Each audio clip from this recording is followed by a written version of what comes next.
Drum Corps International is under new leadership. Nate Boudreaux is the new CEO, taking over for Dan Atchison, and he's agreed to talk to us for a little bit. Nate, nice to meet you. Welcome to Drum Corps International. Same here. Happy to be here. It's been a kind of a slow transition. You've been with Dan Atchison for several months. This is your first winter meeting. I imagine that your head is just like swimming with faces and names and ideas, and how are you coping with all of it? Yeah, that's the hardest part, just identifying who's who and who does what and who's with what corps. The staff's been great. It's been 2 months, like you said, and Dan has been awesome in the transition. I've been in other places where you just kind of show up and you got to figure it out.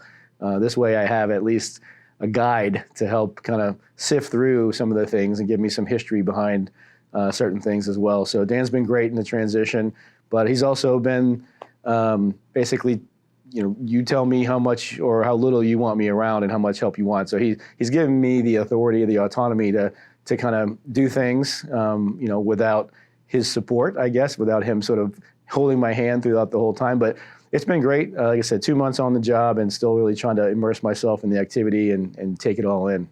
Yeah, we'll get into that immersion into the activity in just a little bit, but it has been noted extensively that you come to Drum Corps International from outside DCI, from outside pageantry arts entirely. I thought we'd start out by addressing that. What do you see as the advantages and disadvantages of coming into this as a CEO from another activity entirely? Yeah, I think the advantages are pretty obvious. You bring an outside perspective. So sometimes the old cliche, you can't see the forest through the trees. A lot of times folks, the board in particular, and the core members and even the participants are so close to the activity that sometimes you don't see things that may be plain as day to me as an outsider.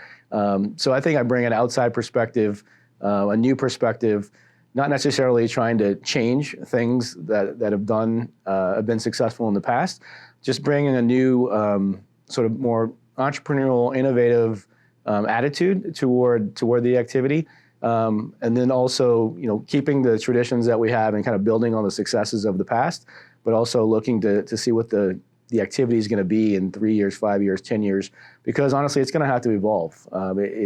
Just from an economic standpoint, from a sustainability standpoint, the Drum Corps experience that you see today is going to be different in 3, 5, 10 years. Now, what those differences are, I'm not sure. And it's not going to be a Nate Boudreaux decision to make those changes. It's going to be a collaborative effort amongst the core members and the board to push the activity forward. So I'm excited about that. So in terms of the perspective, I think I bring a unique perspective. Many of the experiences I've had in the past, my most recent job as the CEO at USA Water Ski and Wake Sports, which is the national governing body for the sport of water skiing and wakeboarding and whatnot.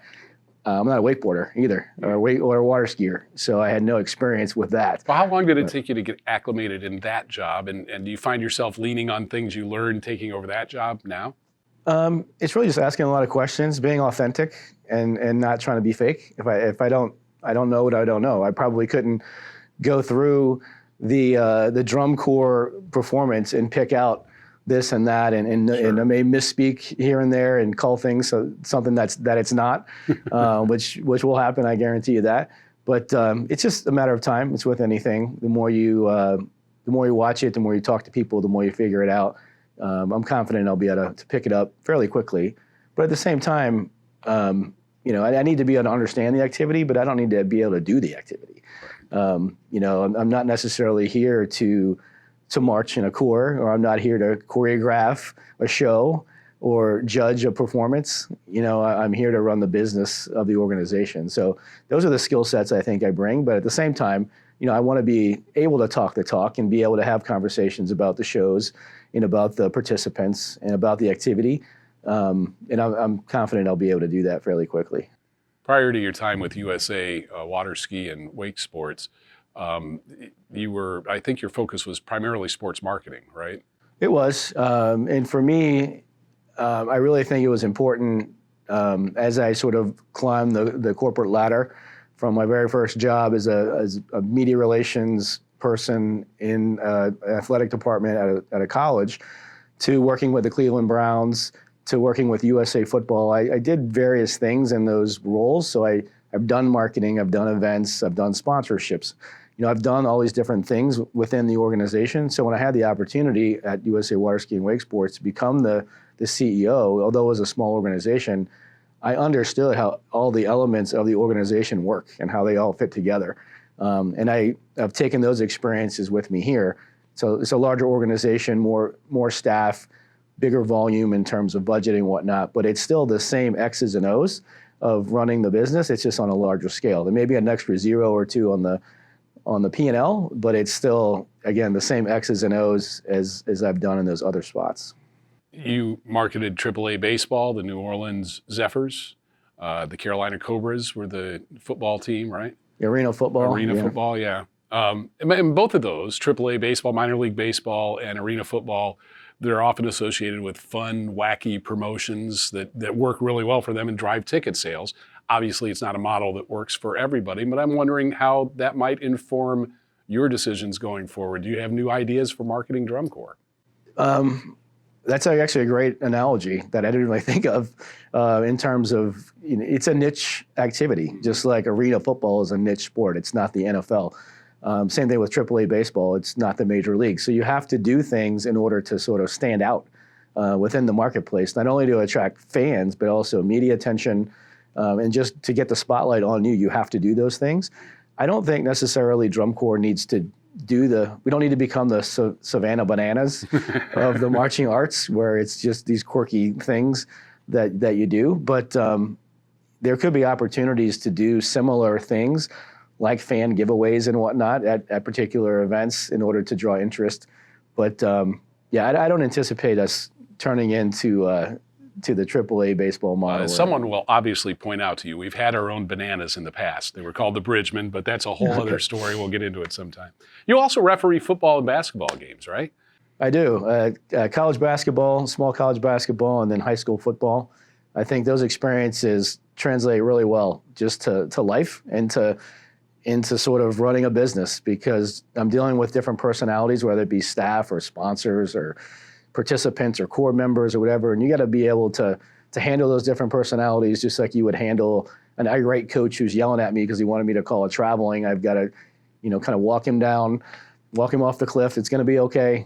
There's a saying in the officiating world: you got to take this chaos, create calm, and then provide hope for the teams. So that's really all they want. You got to take this crazy game that everyone's going crazy, kind of slow it down, create calm, and then just let each coach and team know that they have hope to win the game. So I use that a lot in the business world as well, because sometimes there's going to be chaotic, and again, you're dealing with personalities, and there's going to be conflict.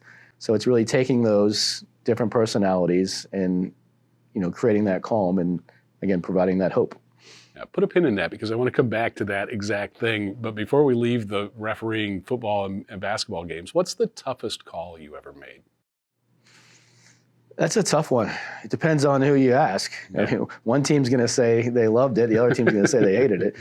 Is there one call that sticks out? There's not one. I mean, this is 23 years of basketball, 15 years at the college level, and 22 years of football. There's a lot of plays in there.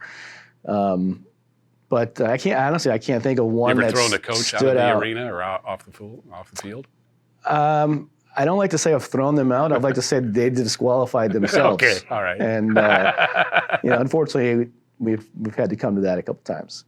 How have you been immersing yourself in drum corps? Have you been watching shows online? What have you been doing? Yeah, I've watched some different shows online. I had a really good conversation last night with a corps director, just trying to understand how they get the show developed. I was curious as to how do you come up with the idea? And then once you get the idea, what's the next step after that? And then what's the next step after that? So it's really just a lot of questions, asking folks things like that, relying on, I met with all the staff one-on-one and had conversations with them, not only just learning about them as a person, but then also their role within the activity. And I'm having these one-on-one conversations with the corps directors and understanding, what are their pain points? How do they think we can improve the activity? So really it's just a question answer session where I'm just asking a lot of questions and getting a lot of feedback, and then putting it in the back of my head and taking some notes and figuring out, okay, are there some consistencies amongst what some of the issues may be, whether the staff may tell me something that they think is an issue, and a core director may say the same thing, and then all of a sudden I ask a fan and they may say the same thing. So, okay, well, that may be a pain point that we need to talk about. So it's just really asking a lot of questions, all the different constituents, everything from, again, staff, core directors, participants. I'm really eager to talk to the drum majors this weekend as well to get their perspective. Sponsors, we've done that. So it's really just every stakeholder within the marching arts activity. I want to pick their brain and really figure out, their function, kind of not only what they enjoy about the activity, but how we can make it better. Okay, let's go back to the passion that fans have for this activity. Sometimes that passion can be pretty strident and resistant to change. I'm wondering, just historically, things like the role of a color guard, the creation of the front ensemble, grounding those instruments in the front, playing B flat horns instead of G bugles, all of those changes as they happen created a lot of controversy within the activity, made fans' heads explode. I know as little about water skiing and water sports as you know about drum corps. I've seen it, that's about it. Are there, when fans of USA water ski and wake sports, when you would make a change to the rules or to the way a competition is laid out, whatever it might be, did you have that same kind of strident resistance? Well, it wasn't me making a change, and in this case, it wouldn't be me making a change either. It's the membership making a change to move the activity forward. Same thing in water skiing. I didn't get involved in the rules. We've got experts and committee members and folks that are rules people that do that. So I don't think it's my job to get into the weeds, and I don't plan on it because I don't know that. If they need me to referee something, I can sort of mediate some of that stuff. But I'm going to let those experts handle that. In terms of evolution and change, the things I'm talking about are just maybe a tweak to the tour model and how those things are happening. Simply because the economics may not work the way they are now. So those are the types of changes, when I say change, that I would be looking to implement, not necessarily things that would screw up the tradition of the activity. I think about it like Major League Baseball, for instance. They had to incorporate, it's a very traditional sport. It's probably, of the four major sports, the most one rooted in tradition. Sure. They instituted a pitch clock, and they instituted things for extra innings where they put a man on second base to start the extra innings, which is kind of unheard of. If you ask a traditionalist, you go back 20 years, people would freak out. So it's just the evolution of the game to make it more exciting, to make it, to kind of enhance the fan experience. So those are the types of things we're going to have to evolve to, not necessarily blowing up the front ensemble or doing different things like that. I think it's just those minor tweaks to help us enhance the fan experience and help the participant experience. But it's going to be minor changes. I wouldn't anticipate, major changes. And if there are, they're going to be coming from the membership themselves and from the corps, not from the DCI headquarters, and definitely not from me. Nate, you're 60 days into the job, but you've had several months of exposure to this activity. I imagine that there's a little bit of a vision for the future that's beginning to form in your head. Can you share any of it with us? Certainly. And I've shared this with the board and the voting members yesterday. The vision is basically rooted in 4 pillars. And the first one is to get more folks involved in the marching arts. And that could be done in a number of different ways. The second one is to get more eyeballs on the marching arts. We do an excellent job communicating and marketing to folks, and we can reach more people. So getting more eyes on the marching arts is important. The third one is to continue financial strength of the organization and to find other ways of incremental revenue, whether it be through donations or sponsorship or whatnot, because that's going to be critical to moving the organization forward. And the fourth one, and probably the most important one, is to provide a positive experience to not only our corps, but also to the participants. Because at the end of the day, we need to ensure that our participants are having a positive experience in the activity. When you tell friends and family about this job, what's their reaction? And do you have to spend a lot of time explaining Sometimes. what it is? Now, I was surprised, again, that within my network via LinkedIn, Facebook, Instagram, whatnot, when I let people know that I was taking this opportunity, I did get a number of messages back, text messages, saying like either I was in drum corps, which I already knew. I had acquaintances and things around the way that were in drum corps, or knew someone that was in the activity, either a son or daughter now, or a nephew or niece or something like that is in the activity. So there's a lot more people that actually know about it than in my network even than I thought.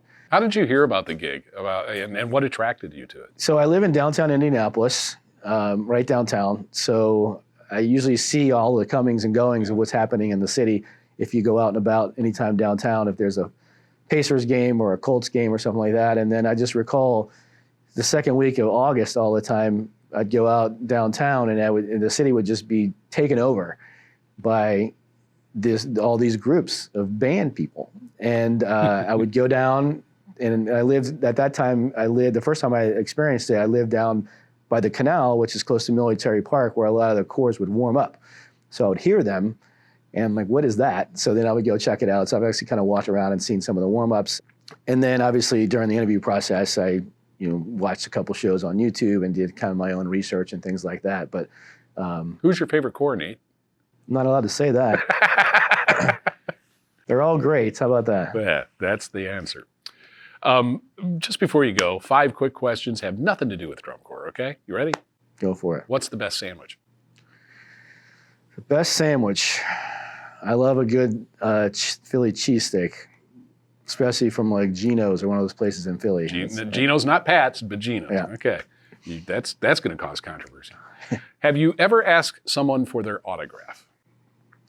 When I was a kid, I did. I was a huge Saints fan growing up. I remember Morton Anderson, the kicker, was a Saints kicker for a long time. And I do have a little autograph book. And I was just home a couple of weeks ago, and my parents have a box of old stuff, and there was that autograph book in there that had all the different Saints players, and I do recall that. So wow.